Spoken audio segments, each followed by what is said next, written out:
นอบน้อมแด่พระผู้มีพระภาคเจ้าพระองค์นั้นอะระหะโตซึ่งเป็นผู้ไกลจากกิเลสสัมมาสัมพุทธัสสะตรัสรู้ชอบได้โดยพระองค์เองขอความสุขความสวัสดีในธรรมจงมีแด่ท่านผู้ฟังทุกท่านช่วงนี้ขอนำเสนอเรื่องความเพียรเพราะว่าความเพียรนั้นเป็นสิ่งที่มีความสำคัญต่อชีวิตถ้าหากเราขาดความเพียรเรามีแต่ความหวังในใจและก็วาดความหวังไว้ว่าจะต้องสำเร็จทำสิ่งนั้นสิ่งนี้จะต้องสำเร็จเช่นการศึกษาเล่าเรียนของนักเรียนนักศึกษาทั้งหลายเนี่ยให้สำเร็จแต่เราขาดความเพียรอันนี้ก็ความสำเร็จก็เกิดได้ยากหรือไม่เกิดซะเลยเพราะฉะนั้นความเพียรนี้จึงมีความสำคัญดังที่กล่าวมาแล้วความเพียรนั้นเป็นหนึ่งในคุณธรรมที่พูดไว้ก่อนนั้นว่าอยู่ในหลักการความเพียรก็คือมีศรัทธามีวิริยารัมภะปรารภความเพียรอันนี้จะเจาะความเพียรอีกหน่อยหนึ่งเพื่อให้ความรู้ของเราแน่นเข้าไปอีกความเพียรนี้เรียกอีกอย่างหนึ่งว่าปัฏฐานะหรือว่าประธานปอปลาทอทงสระอานอหนูอ่านว่าประธานไม่ใช่ประธานนะไม่ใช่ประธานขึ้นยอดเสานะไม่ใช่อันนี้ประธานคือปอปลาและไม่มีสระอีกด้วยไม่มีสระอะปอปลาทอ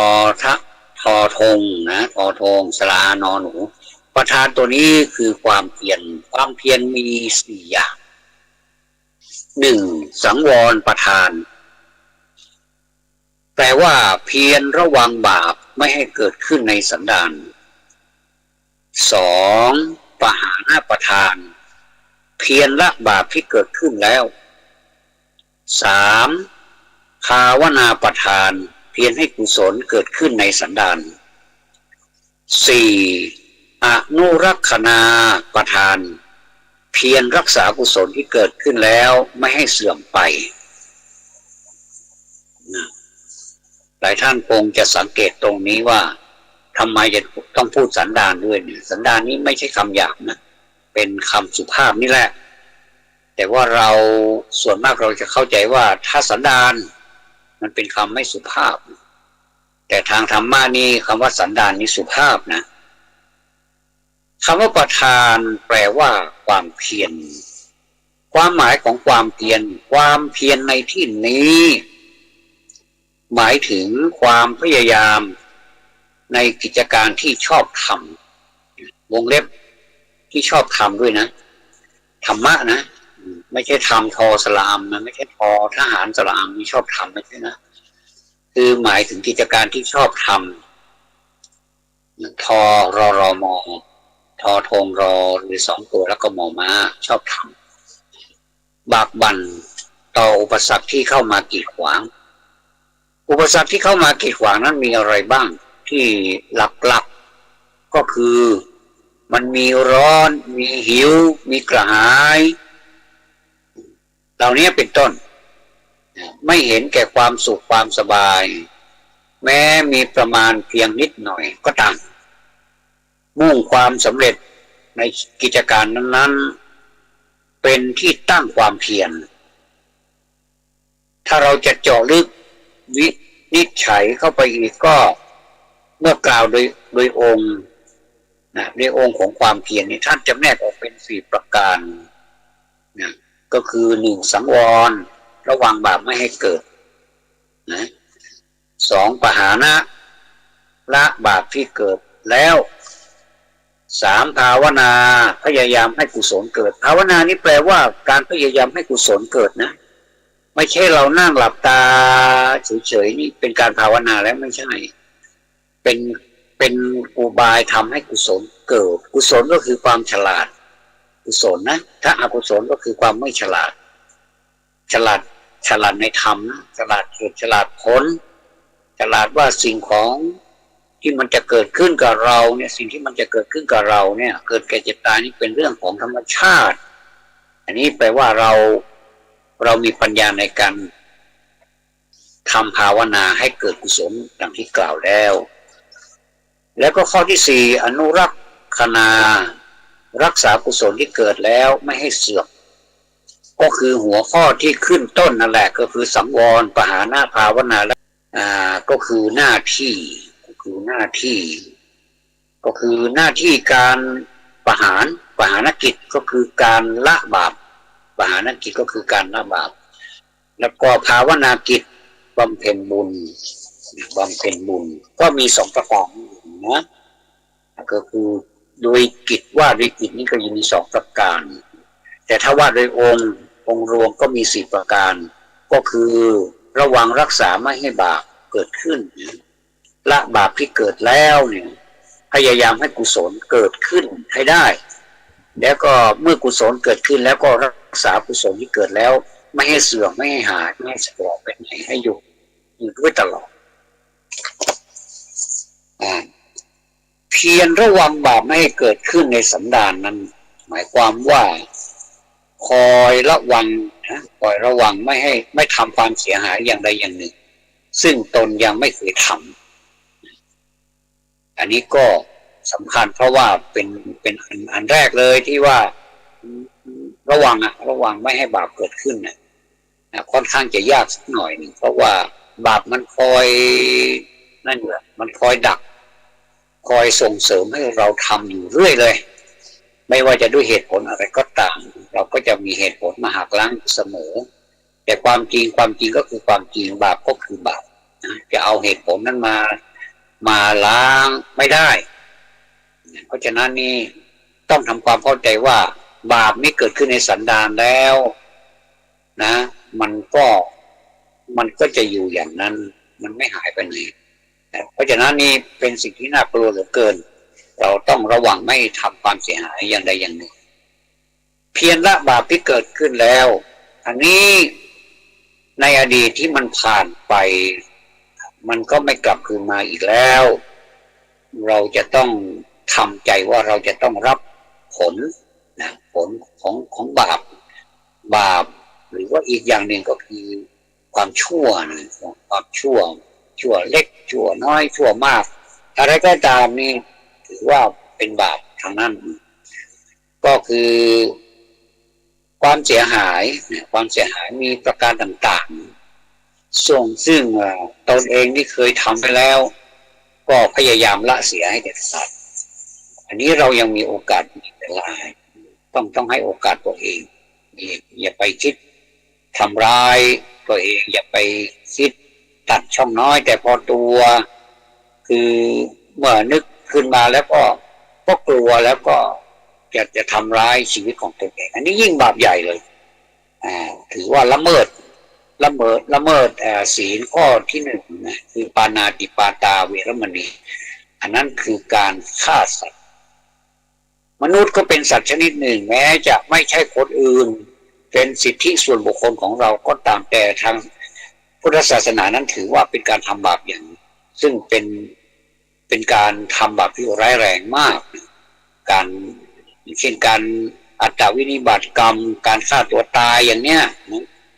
หรือว่าไปทำร้ายชีวิตของคนอื่นอันนี้ก็เป็นบาปเหมือนกันถ้าเคยทำก็พยายามละสิ่งที่ทำนั้นแล้วก็ให้ลืมแล้วก็เริ่มต้นกันใหม่เป็นการตั้งต้นที่ดีนะเป็นการตั้งต้นที่ดีต่อไปเพียรให้กุศลเกิดขึ้นในสันดานมันหมายความว่าอะไรก็หมายความว่ากุศลคือคุณงามความดีหรือว่าความเฉลียวฉลาดต่างๆที่ตนยังไม่เคยทำพูดถึงว่าไม่เคยทำเลยอย่างนี้นะก็สนใจรีบขวนขวายทำให้มีขึ้นก็จะเกิดมิติใหม่หรือว่าเกิดสิ่งที่ดีงาม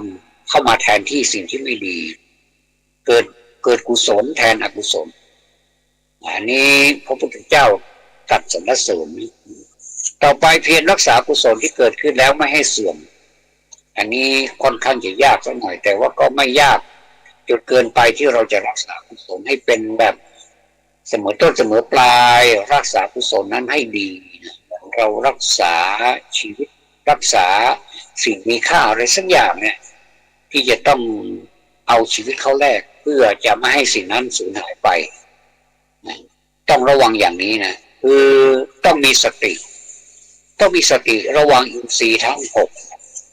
คือประตูทางเข้าเนี่ยนะเรานี่เป็นผู้รักษาประตูเป็นผู้รักษาทำหน้าที่เป็นผู้รักษาประตูอย่างดีนะเหมือนผู้รักษาประตูในเกมของฟุตบอลเนี่ยเป็นผู้รักษาประตูไม่ให้ลูกบอลนี้เข้ามาสู่ประตูลูกบอลนี้ถ้าจะเปรียบไปก็เหมือนกับสิ่งชั่วร้ายนี่นะเราปัดออกไปเลยนะด้วยความสามารถด้วยความพยายามอย่างยิ่งไม่ให้เข้าประตูซึ่งประตูในเกมกีฬานั้นก็มีอยู่ประตูเดียวนะประตูเดียวแต่ว่าประตูในเกมของกิเลสมันมีตั้งหกประตูตั้งหกประตูอันนี้นี่รักษาประตูไหนมันมีปัญหาเราก็ไปปิดประตูนั้นอันนี้เหนื่อยหน่อยการรักษาประตูคือตาหูจมูกลิ้นกายใจเนี่ยรักษายากเหลือเกินแต่ว่าถ้าเราจะรักษาแล้วมันก็ถ้าทำได้มันก็สบายไม่มีปัญหาอะไรเราไม่ต้องไปกลัวที่จะรักษานะคือรักษาตาหูจมูกลิ้นกายใจเนี่ยไม่ให้ยินดียินร้ายเข้าครอบงำได้นะก็คือให้มีอุเบกขาในขณะสมมติว่าตาเห็นรูปอย่างนี้นะตาเห็นรูปเป็นต้นจะสวยจะหล่อหรือไม่สวยไม่หล่อก็ไม่รู้สึกนะไม่รู้สึกว่ามันเป็นสิ่งที่พอใจหรือไม่พอใจอย่างไรกล่าวคือระวังใจไม่ให้ยินดียินร้ายในไปตามอารมณ์นั้นๆอันนี้ค่อนข้างจะยากแต่ว่าถ้าทำได้ภูมิใจนะถ้าทำได้ครั้งแรกก็ต่อไปก็ทำได้นะมีนักปราชญ์ท่านแนะนำว่าถ้าเราไปเจอรูปสวยๆงามๆอันนี้มักจะเกิดอารมณ์คือชอบใจอยากได้เนี่ยท่านให้มีอุบายในการที่จะไม่ให้เกิดสิ่งเหล่านั้นก็คือให้เห็นเป็นสภาวะของอสุภะคือของไม่สวยไม่งามมีแต่ซี่โครงกระดูกเหมือนกับผีเดินได้แต่เป็นผีที่ยังหายใจอยู่ที่ชาวโลกของเรานี่เรียกกันว่ามนุษย์หรือว่าเป็นคนเนี่ยความจริงก็คือซากศพที่เดินได้แค่นั้นเองถ้าเราคิดอย่างนี้ได้แสดงว่าสติหรือว่าอารมณ์กรรมฐานของเราเกิดนี้จะได้ผลประการใดนั้นก็สอบถามท่านที่เคยทำมาหรือว่าเราจะลองทำก็ได้ว่าถ้าเราทำเนี่ยจะเกิดสติกรรมฐานคือเป็นสติปัฏฐานถือว่าเป็นของอสุภกรรมฐานมันไม่ดีไม่งามนะทั้งที่มันก็ยังขัดแย้งกันอยู่ทั้งที่มันงามในสายตาเราแบ่งเป็นสองส่วนข้างหนึ่งแย้งเราว่ามันของสวยของงามแล้วทำไมไปขัดแย้งว่ามันเป็นของสวยของงามแต่ถ้าเราพิจารณาตามความเป็นจริงน่ะลึกเข้าไปข้างในนะมันเป็นโครงกระดูกแล้วมันมีสิ่งต่างๆที่สกปรกอยู่มากมายในรูปที่เราเห็นนะไม่ว่าจะเป็นความสวยความหล่อก็ตามเนี่ยถ้าเรานึกถึงความจริงนั้นมันก็จะเป็นจริงอย่างนั้นจริงๆต้องระวังอย่างนี้แล้วถึงจะเกิดปัญญาญาณหรือว่าเกิดความรู้แจ้งสว่างจางปางเลยนะสว่างเลยนะระวังใจเนี่ยนี่สำคัญที่สุดตาเนี่ยเขาเป็นอวัยวะที่มองอย่างเดียวแต่เขาไม่สามารถที่จะรายงานได้แต่ว่าเขาไปรายงานให้ใจนี่รับรู้หรือว่าสิ่งที่เกิดขึ้นในการที่ตาไปเห็นเนี่ยไปกระทบเนี่ยต้องไปถามใจว่าใจคิดอย่างไรทีนี้ก็แสดงว่าใจนี่ได้รับงาน โยนเผือกร้อนมาให้ใจคิดนะว่าจะจัดการกับเผือกร้อนได้อย่างไรถ้าสมมติว่าใจยอมรับเผือกร้อนนั้นแล้วก็อยู่ในมือเนี่ยบางทีก็มากันเยอะเหลือเกินนะท่วมไม่ว่าจะมาทางไหนอยู่ในมือแล้วก็มันก็ร้อนอยู่แล้วเนี่ยเดี๋ยวมันท่วมร่างกายเราอีกส่วนนั้นพวกนี้ก็ร้อนไปหมดเลยนะเป็นราคะทิก็คือไฟคือราคะเนี่ยเกิดขึ้นไปทั่วสารพางเลยทั้งกายทั้งใจเนี่ยนะอันนี้ก็ไม่รู้จะพูดยังไงก็รอที่จะรับผลของการที่ยินดีในรูปนั้นอันนี้ก็เป็นไปตามกฎความจริงหรือธรรมชาตินะอย่าไปคิดอะไรมากแต่ถ้าเรารักษาได้นี้ถือว่าเรามีแน่เรามีแน่จริงเป็นศิษย์พระพุทธเจ้าจริงๆสามารถที่หักล้างความยินดีต่างๆนี่ไม่ให้เกิดความยินดียากแต่ว่าถ้าเราทำได้มันก็ไม่ยากนะนี่ประธานสี่เนี่ยมันต่างอาศัยซึ่งกันและกันอย่างนี้ท่านผู้ฟังทั้งหลายคือสังวรประธานข้อที่หนึ่งมีหน้าที่ระวังความชั่วเป็นความชั่วใหม่นะเป็นความชั่วใหม่จริงๆเลยล่ะเพิ่งเกิดเนี่ยตอนนี้จะเกิดแล้วเนี่ยเป็นความชั่วใหม่เนี่ยไม่ให้เกิดขึ้นเท่านั้นส่วนความชั่วเก่าที่เป็นของคุ้นเคยแก่สันดานของแต่ละคนแต่ละรูปนามนั้นแล้วเนี่ยถ้าไม่ใช่ปหานะก็คงอยู่อย่างนั้นก็คือเราต้องใช้ปหานะนี่เข้าไปละบาปที่เกิดขึ้นถ้าเราไม่ใช้ประหารนี่นะหรือว่าประหารนี่นะแต่พระบาลีใช้คำว่าประหารนี่นะมันก็คงอยู่อย่างนั้นเพราะไม่ใช่หน้าที่ของสังวรที่เขาทำหน้าที่ไปแล้วระวังไปแล้วข้อแรกระวังไปแล้วเหตุนั้นจึงต้องใช้ประหารก็คือกำจัดสำหรับละความชั่วที่เกิดขึ้นให้หมดไปมันเกิดขึ้นมาแล้วทำไงได้มันก็ต้องใช้ข้อสองเข้าไปประหารให้หมดไปแต่ถ้ายังไม่หมดก็ใช้ความเพียรให้มันหมดให้ได้คือใช้ความเร็วในการกำจัดและก็เด็ดขาดด้วยถึงจะหมดไปเร็วสั้นนะแต่ถ้าเราคิดจะไปกำจัดวันนี้ก็กำจัดได้แค่นี้วันพรุ่งนี้ก็จะค่อยกำจัดอีกมันก็ได้นะแต่ว่าของเก่านี่กำจัดไม่หมดแล้วของใหม่ก็จะมาอีกเนี่ยอันนี้ก็เหนื่อยหน่อยนะก็เหมือนกับทำงานค้างไว้เนี่ยมันก็ต้องเคลียร์อันเก่าก่อนซึ่งมันยังไม่เสร็จเหมือนเราทำงานสักอย่างนะถ้าทำงานในวันนี้ให้มันหมดในวันมันก็สบายแต่ถ้างานไม่หมดพรุ่งนี้ก็จะมีงานใหม่เข้ามาอีกเดี๋ยวก็ต้องไปเคลียร์งานเก่าอีกแทนที่จะเหนื่อยสักเท่าเดียวนี่มันก็ไม่ใช่แล้วมันก็จะกลายเป็นหลายเท่าไปอันนี้แหละคนเรามักจะเหนื่อยนี่เพราะว่าเราไม่ทำงานให้หมดในวันหนึ่งอันนี้ก็ทำไม่ได้นะบางทีมันก็งานมันก็เยอะถ้าเรารู้จักวางงานว่าควรจะทำอันไหนก่อนอันไหนก็ควรเร่งหรือว่าเราไม่เอาเวลาอื่นเข้ามาปนกับงานอันนี้พูดถึงงานธรรมดานะเข้ามาปนกับงานนี่เราตั้งใจทำจริงๆอุทิศทุ่มเทให้งานนั้นให้เสร็จภายในวันเนี่ยมันก็เสร็จได้มีคนที่ทำให้เราเห็นมากมายนี่นะแล้วก็ไปอัพเข้ามาไปดูเข้ามาว่าเขาทำได้อย่างไรถามว่าเขาเหนื่อยไหมก็เหนื่อยนะสิงานนะมันจะมีหรือที่ไม่มีเหนื่อยเนี่ยมันไม่มีเพียงแต่ว่าเราจะทำยังไงให้งานนั้นมันเสร็จภายในวันมันก็ต้องทุ่มเทนะเพราะการทำงานนี่เราคิดว่าตอนที่เราจะไปทำเนี่ยอันนี้พูดถึงงานธรรมดานะที่ชาวโลกเขาทำกันเนี่ยในวันแรกเนี่ย เราต้องนึกถึงวันแรกเราอยากจะทำจริงๆอยากจะทำงานสมมติว่าทำงานบริษัทห้างร้านหรือว่ารัฐวิสาหกิจหรือว่าทำราชการเนี่ยแข่งขันนะเราต้องแข่งขันเข้ามาเราก็ถ้าเราผ่านแล้วเนี่ยถือว่าโอ้โหเป็นหนึ่งในนั้นนะบางที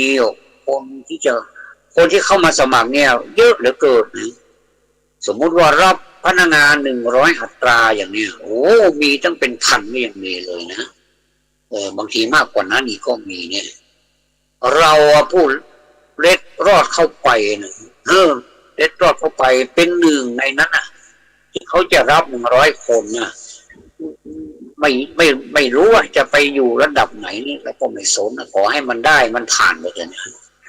เราก็ภูมิใจแล้วนี่แล้วเราก็ตื่นเต้นเหลือเกินแล้วก็พอกลับมาถึงบ้านเราก็คุยใหญ่เลยบอกโอ้ได้ทำงานแล้วจะได้ทำงานแล้วเขาสัมภาษณ์อะไรก็ผ่านหมดแล้วเนี่ยเขาขึ้นบัญชีไปแล้วเนี่ย100 คนเนี่ยนะแต่การที่จะด่านต่อไปก็คือการทดลองงานตามหลักแล้วก็จะทดลองงานว่าหน่วยก้านอย่างนี้ทำงานอย่างนี้จะทนได้ไหม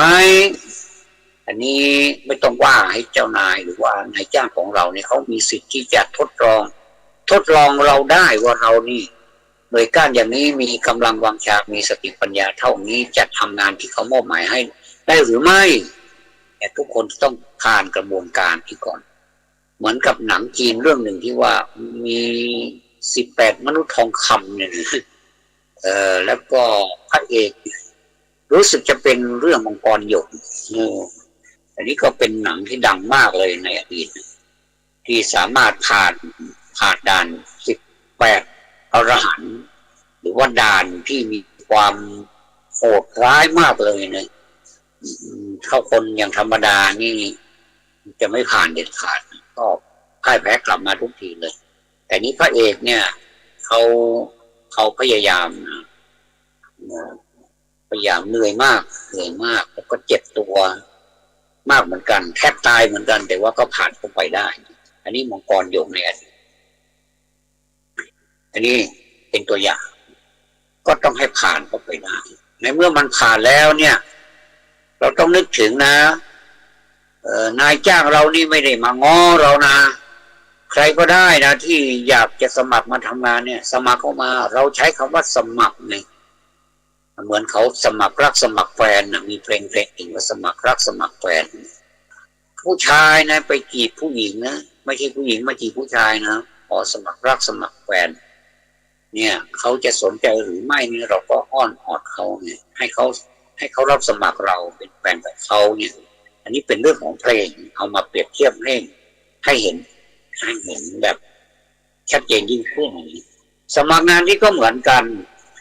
เขารับสมัครเราเนี่ยเขาจะต้องมีสิทธิ์ที่จะทดลองเรา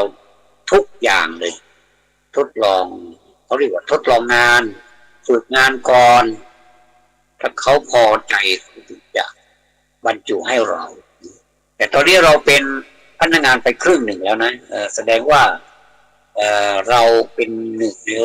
100เป็น1 ใน 100ที่เขาต้องการนะเป็น1 ใน 100ที่เหลือจาก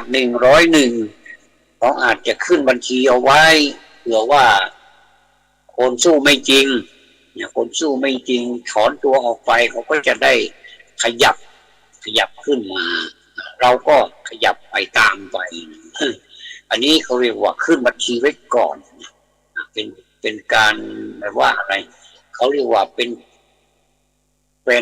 สำรองเขาเรียกว่าสำรองไว้ก่อนคืองานทุกคนนี่เมื่อเข้าสู่ระบบงานนี่มันจะเป็นอย่างนี้นะไม่ว่าจะเป็นงานอะไรก็ตามเขาจะมีการทดลองงานมีการทดลองความเข้มแข็งความพยายามความเพียรจิตใจที่สมัครเข้ามาทำงานจริงๆเหมือนกับวาจาที่พูดไว้ว่าเวลาสัมภาษณ์น่ะคุณผ่านอุปสรรคอย่างนี้คุณจะสู้งานนี้ไหวหรืองานที่มันหนักนะโค้ชเนี่ยก็รับรองหมดเลยสัญญาไว้นะสัญญาไว้เรียบร้อยแล้วบอกว่ามั่นใจถึงจะลำบากอย่างไรก็จะทำนะต้องนึกถึงนะว่าเรานี่เป็นผู้สมัครไม่ใช่เขาสมัครไม่ใช่นายจ้างมาสมัครให้เราไปทำงานให้เขาไม่ใช่แต่ว่าเรานี่สมัครจะทำงานให้เขา แล้วอย่างนี้อันนี้เลยว่าอันนี้ต้องอาศัยความเพียรเนี่ยเข้าไปเสริมทัพอย่างเต็มที่เลยนะจะเสริมสักครึ่งนี้ไม่ได้นะเสริมเต็มไปเลยนะเสริมเต็มไปเลยนี่คือเราจะไม่ให้โอกาสทองนี่ให้หมดไปโดยที่ว่าเรายอมแพ้ยอมยกธงขาวอย่างนี้นะพี่เลี้ยงแบบโยนผ้าขาวขึ้นไปเลยคือให้แพ้ไปเลยที่ไม่ใช่เนี่ยเราไม่เป็นลักษณะนั้นหนึ่งการปฏิบัติธรรมหรือว่าประพฤติธรรมก็เหมือนกันนี่อย่าไปโยนผ้าขาวง่ายๆนะต้องวิธีนี้มันยังไงมันไม่ถูกกับจริตเราก็เอาวิธีหนึ่งที่มันจะสามารถเข้าไปต่อสู้มันได้มันมีตั้งหลายวิธีนะท่านผู้ฟังทั้งหลายนี้นะเขาก็จะอธิบายไว้หลายวิธีเราจะคือคนเรานี่มันจริตไม่เหมือนกันนะจริตไม่เหมือนกันเพราะฉะนั้นนี่จริตการปฏิบัติหรือว่าประพฤติธรรมเนี่ยจริตของเราเป็นอย่างไรก็ควรจะทำไปตามจริตนั่นนะจริตของเราเป็นอย่างไรทำตามจริตแต่ว่าไม่ไปตามใจจริตนะก็คือเราก็ควบคุมจริตด้วยสติสัมปชัญญะของเราเนี่ย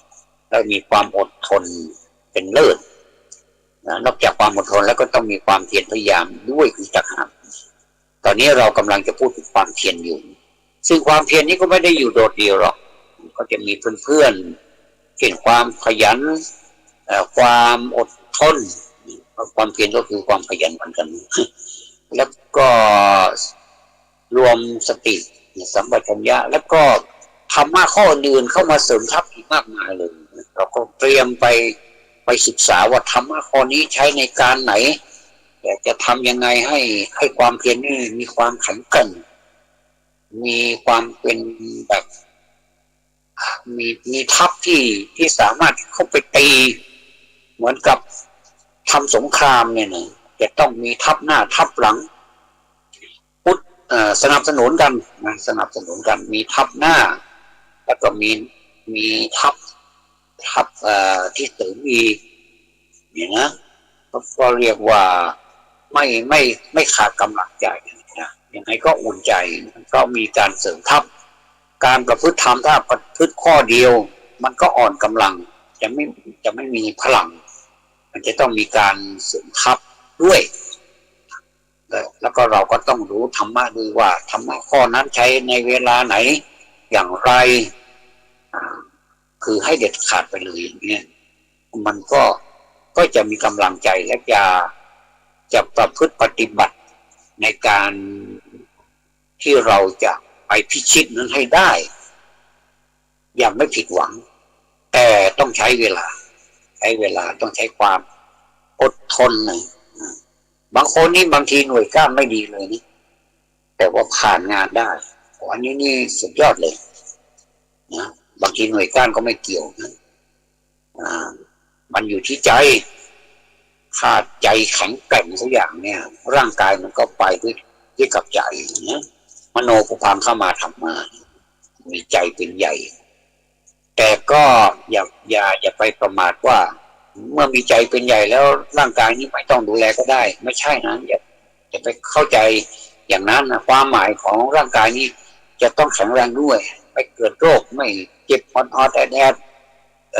ถึงเวลาที่จะทำงานจริงๆแล้วเข้าโรงพยาบาลอย่างนี้ร่างกายจะต้องฟิตนะคือเขาต้องการคนที่มีสุขภาพแข็งแรงสมบูรณ์อย่างเนี้ยเป็นเบื้องต้นก่อนส่วนที่จะไปทำแล้วเนี่ยอันนั้นมันเกิดขึ้นภายหลังนั้นก็ไปอีกเรื่องนึงก็ทำไปตามกระบวนการถ้าสมมติมีการเจ็บป่วยเกิดขึ้นก็มีการลาการขออนุญาตไปตามลำดับเจ้านายเขาก็ไม่ได้ว่าอะไรบางทีเจ้านายหรือว่านายจ้างของเราเขาก็ป่วยเหมือนกันตัวเราซึ่งเป็นผู้ปฏิบัติงาน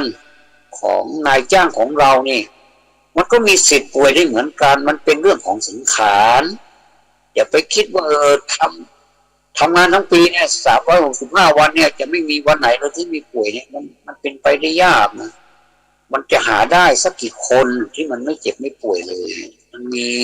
อย่างน้อยที่สุดก็ปวดหัวล่ะ เป็นโน่นเป็นนี่เนี่ยปาฐะเลยนะท่านผู้ฟังเพราะฉะนั้นนี่ต้องเตรียมใจไว้ก่อนไม่ว่าจะเป็นผู้จ้างแล้วก็ผู้รับจ้างนี่จะต้องเตรียมใจไว้ว่ากฎของบริษัทเป็นอย่างนี้อย่างนี้ถ้าเกิดเหตุขัดข้องไม่สบายก็ลาได้หรือว่ามีกิจการสำคัญเฉพาะเนี่ยนะที่มันมีความสำคัญในชีวิตของแต่ละลูกจ้างแต่ละบุคคลเนี่ยซึ่งมันมีครั้งเดียวเกิดการเป็นการตายเกิดขึ้นอย่างเนี้ยเขาก็มีระเบียบของการลาได้เขาเรียกว่าลากิจอันนี้เรียกว่าลากิจแต่ถ้าป่วยไข้ก็เรียกว่าลาป่วยเพื่อให้กระชับเพื่อให้เกิดความจริงให้ปรากฏว่าป่วยจริงหรือเปล่าเขาก็จะถ้าเป็นบริษัทที่เขาเงียบๆนะเขาก็จะให้มีใบรับรองแพทย์แนบมาด้วยว่าบุคคลคนนี้ป่วยจริงแล้วก็สมควรที่จะให้พักกี่วันเนี่ยก็จะอยู่ที่การวินิจฉัยของแพทย์อีกครั้งหนึ่งอันนี้บริษัทรับได้นะรับได้แบบอาการอย่างนี้รับได้เขาก็มีสวัสดิการครับสำหรับพนักงานอยู่แล้วคนที่ทำงานกับบริษัทก็จะเข้าใจนะว่าเราก็มีสิทธิ์ที่จะลาป่วยลาได้ถ้ามันป่วยจริงถ้ามันมีจริงเนี่ยนะเรารับผิดชอบตรงนี้อันนี้พูดถึงการทำงานเนี่ยเป็นธรรมดานี่นะอันนี้ขั้นพื้นนะมันก็มีระเบียบของมันอยู่แล้วเนี่ยแต่ว่าตอนนี้เรามาสู้กับกิเลสเนี่ยนะมันไม่มีระเบียบอย่างนั้นนี่สิมันมา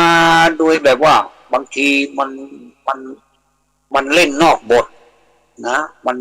ไม่รู้ด้วยว่ามันจะมาอย่างไงมันจะเป็นอย่างไรมันไม่เหมือนที่เรากล่าวมาว่าบริษัทเขามีระเบียบแบบแผนมีการลามีการส่งใบลามีการอนุญาตมีใบรับรองอย่างนี้มันไม่ใช่อย่างนั้นกิเลสนี่มันไม่ใช่อย่างนั้นกิเลสนี่มันมาแบบ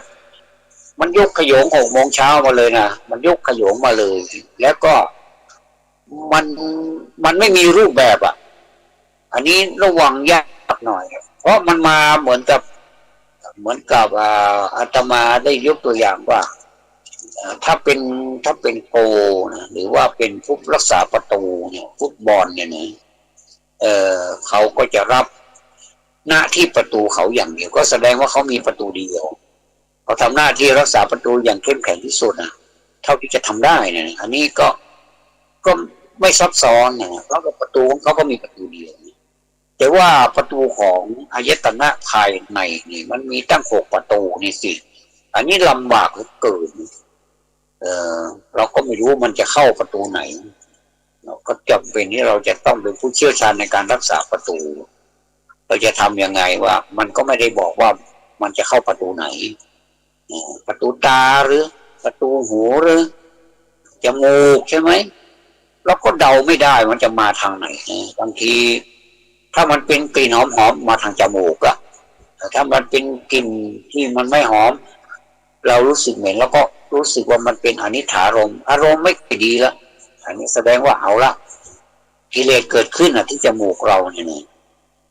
อาหารไม่อร่อยก็เอาละที่ลิ้นอีกละอันนี้ลิ้นรับได้หรือรับไม่ได้อันนี้ลิ้นก็รายงานไปให้ใจบอกว่าไม่อร่อยเลยใจก็จะรับทราบแล้วก็จะเกิดปฏิกิริยาออกมาว่าชอบหรือไม่ชอบอันเนี้ยที่เราลำบากก็เพราะเรามันไม่รู้ว่ามันจะมาประตูไหนตาหรือหูจมูกลิ้นกายใจมันมาหมดเพราะฉะนั้นนี่ทำงานหนักหน่อยถ้าทำงานเกี่ยวกับกิเลสนี่ทำงานหนักหน่อยแต่ถ้าเราผ่านพ้นงานนี้ไปได้ความภูมิใจก็จะเกิดกับเราและความสุขก็จะตามมาและก็สามารถที่จะประพฤติธรรมขั้นสูงขึ้นไปได้เราก็ดูแต่พระอรหันต์พระอริยเจ้าทั้งหลายท่านก็ประพฤติจากที่ไม่มีอะไรนี่แหละนะท่านก็ไม่ได้วิเศษมาจากไหนแต่ว่าท่านเหล่านั้นนี่สะสมบารมีมาเยอะนะไม่รู้กี่ชาตินานเท่าไหร่ก็ไม่สามารถที่จะรู้ได้ก็สะสมเรื่อยมาเป็นการสะสมนะเขาเรียกว่าสะสมแต้มยิ่งมีคนที่มีแต้มเยอะแล้วก็สบายหน่อยมาถึงพ ปัจจุบันชาตินี้ก็สามารถเอาแต้มที่สะสมไว้นั้นมารวมกับแต้มใหม่ที่เกิดขึ้นเนี่ยมันก็ได้เปรียบนะสิแต่ถ้าคนอย่างเรานี่ไม่เคยมีแต้มเลยอย่างเนี้ยมีแต้มก็มีแต้มที่มันไม่เข้าท่าเลยนะเป็นบาปเป็นกรรมเป็นความอะไรก็ไม่รู้เนี่ยนะเข้ามารวมด้วยเนี่ยไม่ถือว่าเป็นคะแนนดีนะถ้าเป็นบัตรนี่ก็เป็นบัตรเสียนะอันนี้นี่ใช้ไม่ได้ไม่นับเป็นบัตรถ้าเราไปกากบาทเลือกตั้งเนี่ยนะบัตรเสียเขาก็จะบอกว่าบัตรเสียก็แสดงว่าคนนั้นก็หมดสิทธิ์ที่จะได้เลือกคือไม่มีผู้แทนหรือว่าคนที่มาเป็นตัวแทนนี้ไม่ให้ความดูแลนี่ไม่ใช่แต่ว่าตัวเองเนี่ยนะไปทำหน้าที่ไม่สมบูรณ์นะคือจะเลือกก็ไม่เลือกจริงๆนะคือทำให้บัตรเสียอย่างนี้นะอันนี้ก็เหมือนกับทำลายตัวเองเนี่ยเขาก็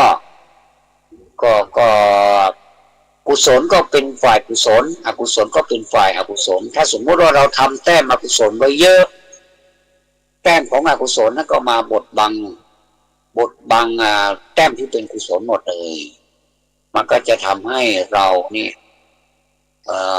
ไม่ได้แต้มของกุศลแต่ถ้าเรารู้แล้วล่ะว่าเกิดมาชาตินี้มันลำบากเหลือเกินทำอะไรคงจะไม่ขึ้นนะมั้งอย่าเข้าใจผิดนะว่าคนเราถ้าจะทำอะไรนะที่มันผ่านไปนี่มันผ่านไปแต่เราจะทำใหม่เราจะตั้งต้นนับใหม่โดยที่ว่าเราจะมีจิตใจที่เข้มแข็งมีพลังกายพลังใจนี่สมทบกันเลยดูสิว่ามันกับเรานี่อะไรมันจะแน่กว่ากันนะถ้าไม่แน่จริงเราจะไม่ประกาศสู้รบกับมันด้วยอันนี้ก็ตลกดีเหมือนกันนะเป็นการประกาศสู้รบกับกิเลสซึ่งตามความเป็นจริงแล้วเราก็ประกาศนะแต่ว่าเราส่วนมากก็จะแพ้กับมันแก้มันทุกทีเลยหรือส่วนมากแล้วที่เราจะมีชนะนี้ก็มีไม่มากเท่าไหร่นะเพราะฉะนั้นนี่เราจำเป็นอย่างนี้เนี่ยต้องพลิกโอกาสคือทำให้เรียกว่าให้วิกฤตนี่ใช้วิกฤตนี้เป็นโอกาสทำคะแนนที่เป็นกุศลเยอะๆแล้วเมื่อมีกุศลเยอะๆแล้วเนี่ยอันเก่านี่เราไม่นับเลยนะถึงมันจะให้ผลเราก็ยินดีน้อมรับว่าอันนี้ต้องแน่นอนทำกรรมอันใดไว้มันก็ต้องได้รับแน่นอนนะมันได้รับแน่นอนแต่ว่ามันลดความเข้มข้นของอกุศลที่เราได้ทำไว้นะให้เจือจางลงไปอันนี้เขาเรียกว่ามีสุคติเป็นที่หวังได้แต่ถ้าเราทำอะไรก็ไม่สำเร็จสักทีแสดงว่ากรรมเก่านี้เริ่มจะมาแผงฤทธิ์แล้วนะมันมาเจอพอดีว่าคนนี้แหละเขาจับได้เขาไม่มีลืมหรอกกรรมนี่ไม่มีลืมไม่มีอัลไซเมอร์กรรมที่เขาตรงเป๊ะเลยนะพอดีเจอตัวปั๊บจะอยู่ในสถานะอะไรก็ตามไม่มีสงสารนะถึงเวลาพวกเขาบันดาลให้เลยเขามอบให้เลยประเคนให้เลยถึงที่เลยนะอยู่ในมุ้งก็ตามเขาไปในมุ้งนะจะอยู่ที่ไหนไปรับไปลี้อะไรที่ไหนเนี่ยไม่มีทางที่จะหลบพ้นกรรมได้เลยนะเพราะฉะนั้นไม่ว่าจะกรรมดีกรรมไม่ดีเนี่ยมันก็จะสนองเราทุกครั้งไปอันนี้ต้องเข้าใจตามนี้ด้วยนะไม่ใช่ไปแก้กรรมอย่างนี้แก้ได้เหรอไม่ได้นอกจากเราจะไปประพฤติให้กรรมร้ายเนี่ยให้เป็นกรรมดีนี่ฟังได้อันนี้รับได้แต่ถ้าจะไปแก้กรรมมันแก้ไม่ได้นะคุณนึกถึงความเป็นจริงแล้วมันแก้ไม่ได้เพียงแต่ว่าเราพูดติดปากกันก็เลยเราก็เข้าใจกันผิดใหญ่เลยว่าไปแก้กรรมความจริงมันแก้ไม่ได้กรรมก็คือกรรมมุนาวัตติโลโกสัตว์โลกย่อมเป็นไปตามกรรมนี้เป็น2 อย่างนะเป็น3 อย่างนะคือกรรมดีเรียกว่ากุศลถ้ากรรมไม่ดีเรียกว่าอกุศลสิ่งไม่ดีทั้งหลายทั้งปวงนี่เรียกว่าอกุศลถ้ากรรมดีบ้างไม่ดีบ้างปนกันไปเรียกว่าอัพยากตะธรรมมาเนี่ยนะคือธรรมที่เป็น กุศลด้วยอกุศลด้วยนะคือรับทั้งสองอย่างก็คือไม่ต้องสงสัยแล้วว่าทำไมเราเดี๋ยวดีเดี๋ยวร้ายแสดงว่าเราก็ทำกรรมดีบางทีมันก็ดีบางทีมันก็ไม่ดีอย่างนี้มันก็ต้องยอมรับทั้งสองอย่างนะอย่าไปเลือกเอาแต่กรรมดีอย่างเดียวนี่เป็นไปไม่ได้แต่ถ้าสำหรับคนที่มีแต่กรรมดีเนี่ยอันนี้ไม่ต้องสงสัยว่าเขาจะได้รับชีวิตที่ราบรื่นไปไม่มีอุปสรรคใดๆเพราะว่ากรรมมันดีมาตลอดอย่างเงี้ยนะแต่บางคนเนี่ยทำดีชาตินี้ดีเหลือเกินแต่ว่าทำไมไม่สมหวังสักทีเลยอย่างเงี้ยทำบุญก็ทำเหลือเกินอธิษฐานอยากจะรวยมันก็ไม่รวยสักทีอย่างนี้นะอย่าเพิ่งไปท้อแท้ใจเพราะว่ากรรมเก่าเนี่ยมันแผงฤทธิ์มันให้ผลเราตอนนี้นะ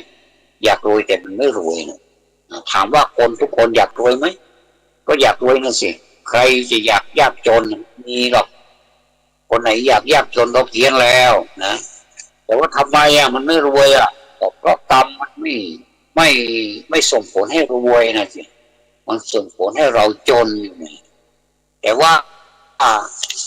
ท่านผู้ฟังทั้งหลายอยากจะไปคิดว่าความจนเนี่ยมันจะไม่มีวันที่จะรวยอีกแล้วเนี่ยมันจะมีวันที่จะรวยสักวันหนึ่งถ้าเรายังไม่เบื่อหน่ายในการที่ทำความเพียรเนี่ยเดี๋ยวมันก็รวยจนได้คนที่มีเงินนี่ไม่ใช่ว่าเขาจะไม่มีความทุกข์อันนี้พูดถึงความจริงนะและคนที่ไม่มีเงินนี่ไม่ใช่ว่าเขาจะมีความทุกข์อย่างเดียวเขาก็มีสิทธิ์ที่มีความสุขด้วยนะไม่ใช่ว่าเขาจะมีความทุกข์อยู่เรื่อยไปเพราะว่าบางทีเนี่ยการไม่มีเงินหรือว่ามีเงินพอใช้พอจ่ายเนี่ยพอกินพออยู่เนี่ยมันก็มีความสุขเหมือนกันนะเพราะเราไม่ต้องไปกังวลว่าใครจะมาแย่งชิงเราอันนี้ก็พูดไปหลายครั้งแล้วนะแต่ว่าถ้าเรามีมากเกินไป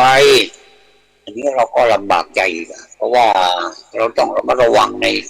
ในการที่จะทำยังไงให้เงินหรือว่าทรัพย์สินของเราเนี่ยให้อยู่นานๆอันนี้ก็ลำบากอยู่นะแต่ก็มันก็จะมีทั้งความสุขความทุกข์ด้วยนะไม่ใช่ว่าคนมีเงินนี่มีแต่ความทุกข์ไม่ใช่อย่าไปเข้าใจอย่างนั้นมันก็มีที่เรามันอยู่ที่เราจะจัดสรรปันส่วนให้ทรัพย์สินของเราเนี่ยให้ลงตัวแล้วก็ให้เป็นประโยชน์กับตัวเองแล้วยังไม่พอก็ต้องให้เป็นประโยชน์กับสังคมด้วยที่เราได้มานี่ก็เพราะสังคมยื่นให้เราก็ควรจะคืนกำไรให้สังคมด้วยอันนี้ก็เรียกก็เห็นหลายท่านนะมีมากเลยในสังคมไทยเนี่ยนะก็คือคืนกำไรให้คนที่สนับสนุนคืนกำไรให้ประชาชนอย่างพ่อค้าแม่ค้านี่จากที่ไม่มีอะไรเลยเนี่ยจากที่เป็นค่อนข้างที่จะศูนย์เนี่ยนะลืมตาอ้าปากได้จนเป็นเศรษฐีเป็นผู้ที่เป็นเจ้าของอสังหาริมทรัพย์หรือว่าเป็นเศรษฐีมหาเศรษฐีอะไรเนี่ยเขามักจะมีกิจกรรมที่คืนกำไรให้คนที่สนับสนุนเขาซื้อสินค้าเขาด้วยดีมาตลอดจนทำให้เขาร่ำรวยได้เนี่ยอันนี้ก็เขาเรียกว่าไม่ลืมบุญคุณของประชาชนที่ให้การสนับสนุนโดยเฉพาะอย่างยิ่งเนี่ยสังเกตเห็นได้ง่ายเลยนะอย่างคนที่ดำเนินธุรกิจความบันเทิงอย่างเนี้ยนะอย่างนักร้องนักแสดง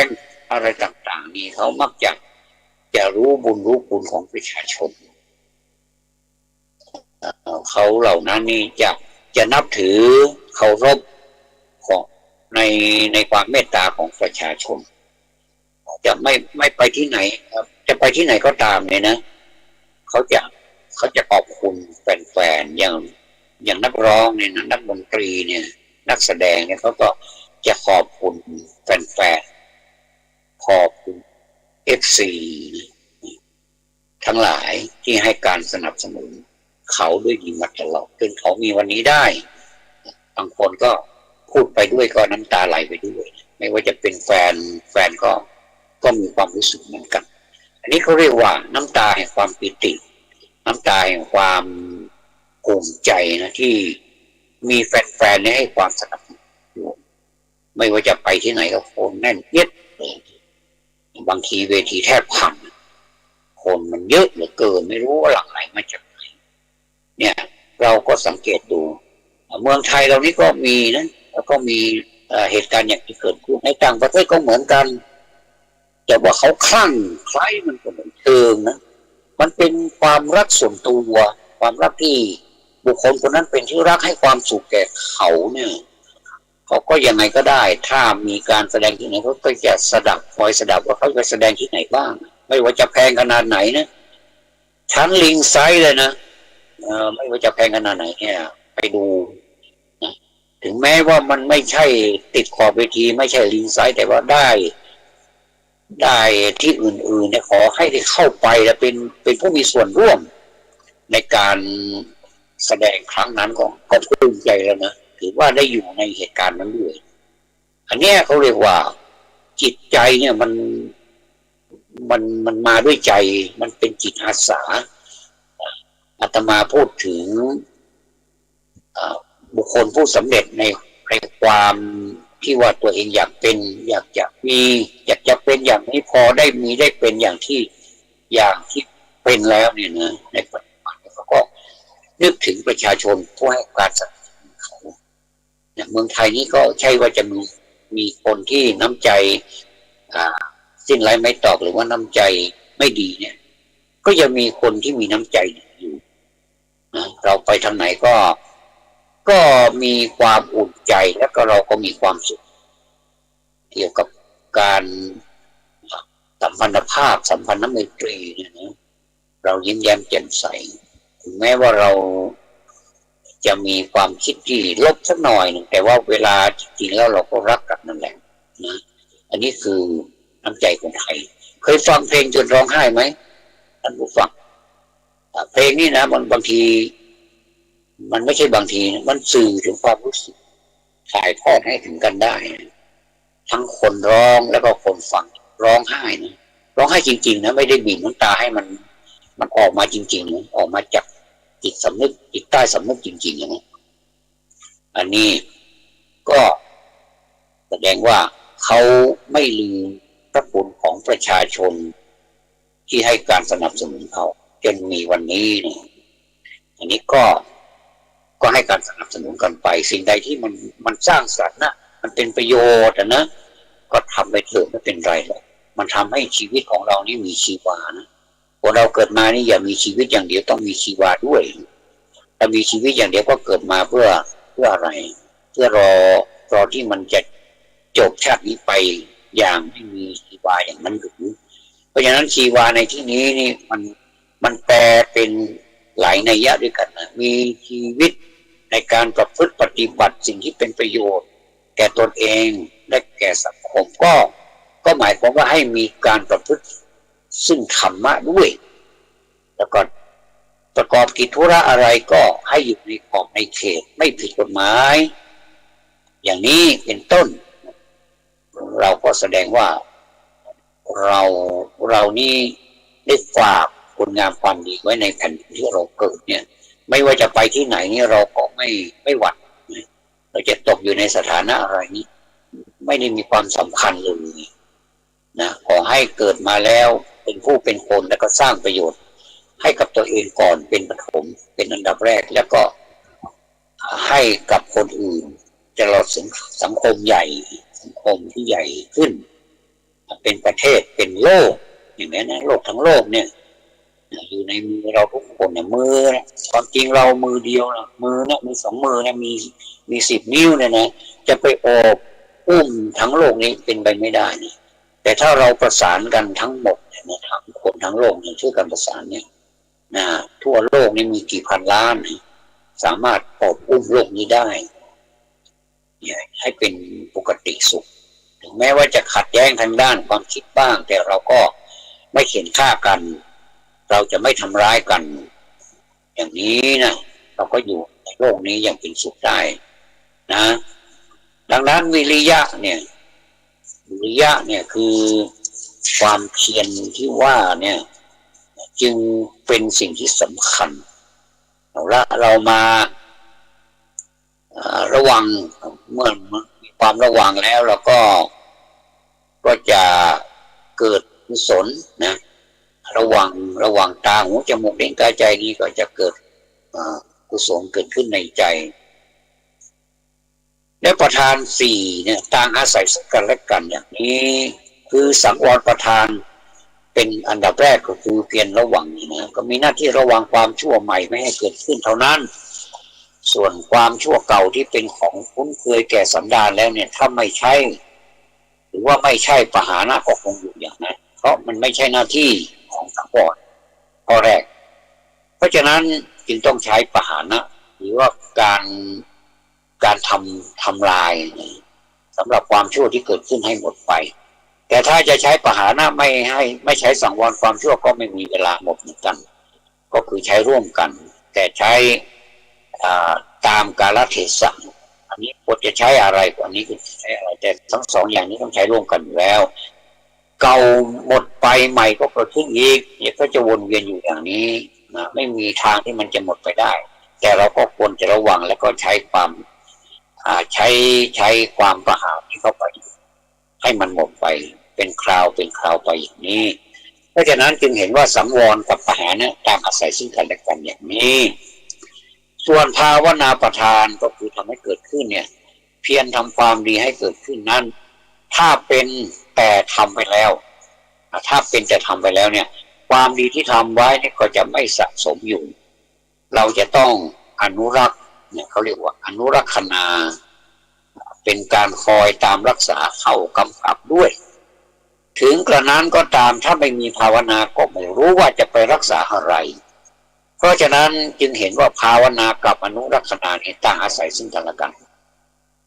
ก็คือคู่แรกสังวรประทานกับปหานประทานนี่เป็นการอาศัยซึ่งกันและกันทำงานร่วมกันส่วนข้อที่สามปหานประทานคือ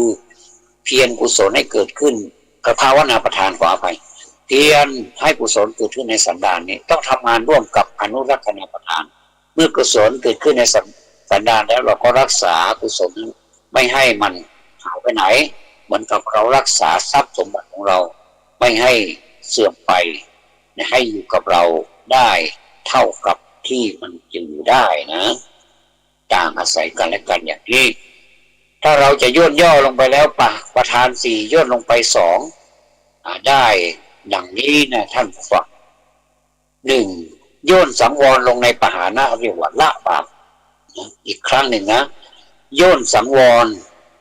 ลงในปหานะย่นสังวรข้อที่หนึ่งนะลงมาในข้อที่สองปหานะเรียกว่าละบาปเรียกว่าเอาสองข้อนั้นมารวมกันเรียกว่าละบาปก็แล้วกันอันที่สองประการที่สองก็คือย่นอนุรักษณาการรักษาลงในภาวนาคือภาวนานี้เพียรให้กุศลเกิดขึ้นเนี่ยเรียกว่าบำเพ็ญบุญตกลงว่าสี่อย่างนั้นย่นออกมาเป็นสองอย่างก็คือละบาปอย่างหนึ่งแล้วก็บำเพ็ญบุญอย่างหนึ่งคือจบนะจบเลยละบาปได้แล้วก็บำเพ็ญบุญอย่างนี้นะก็เห็นว่าสมควรแก่เวลาแล้วนะก็เราก็พูดก็ยกตัวอย่างหลายๆตัวอย่างเข้ามาประกอบด้วยก็คิดว่าน่าจะเป็นประโยชน์สดผลต่อท่านผู้ฟังที่ได้มีโอกาสฟังท่านจะเอาไปขยายผลต่อก็ได้แต่การที่เราวินิจฉัยหรือว่าในการวิเคราะห์ธรรมะเนี่ยเป็นสิ่งที่ทำได้ไม่ผิดกติกาแต่ว่าเราจะต้องมีสติสัมปชัญญะเข้าไปควบคุมด้วยอย่าให้เกิดความเชื่ออย่างเดียวแต่ต้องมีปัญญาด้วยนี้ถ้าเราทำครบตามกระบวนการของมันแล้วเราจะมีความรู้มากทีเดียวและสามารถที่จะดำเนินชีวิตไปได้อย่างมีความสุขตามสมควรแก่การประพฤติปฏิบัติธรรมานุธรรมปฏิบัติ ขอกราบขอบพระคุณท่านพระครูสมุวิศวัตรวรจิโจที่เคารพซึ่งท่านผู้อำนวยการสถานี 104.5 เมกะเฮิรตซ์ได้อำนวยความสะดวกเป็นอย่างยิ่ง ขอกราบขอบคุณอย่างสูงครับขอความสุขความสวัสดีในธรรมจงบังเกิดแต่ท่านสาธุชน